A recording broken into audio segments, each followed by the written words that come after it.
Здравствуйте, я Нигматова Азиза, студентка Московского лингвистического государственного университета. Закончила бакалавриат и продолжаю магистратуру в МГЛУ.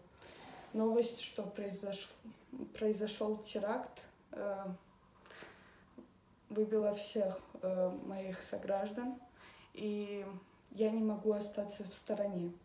Хочу сказать, что мы также соболезнуем и скорбим по погибшим и соболезнуем семьям погибших. Я хочу сказать, чтобы новость о том, что это были таджики или те, у кого был паспорт таджикский, это не означает, что все таджики террористы. У террористов нет нации, у террористов нет религии. Все это должны понимать, потому что те таджики, у кого гражданство второе российское, они также служат в СВО, они также борются за родину, вторую родину.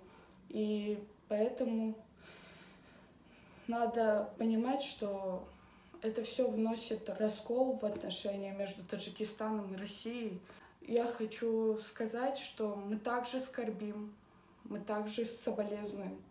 И мы не хотим потерять этой дружбы, мы не хотим, чтобы каждый таджик считался террористом. Ведь все мы понимаем, что террористами становятся нелюди. И террористы — это не таджик, это не мусульманин. Потому что, несмотря на то, что религия, возможно, у таджиков ислам, это не означает, что эти террористы по религиозным своим убеждениям это делали.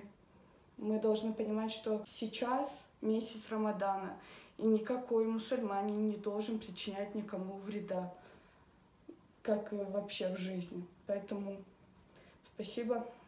Я надеюсь, мои слова будут услышаны.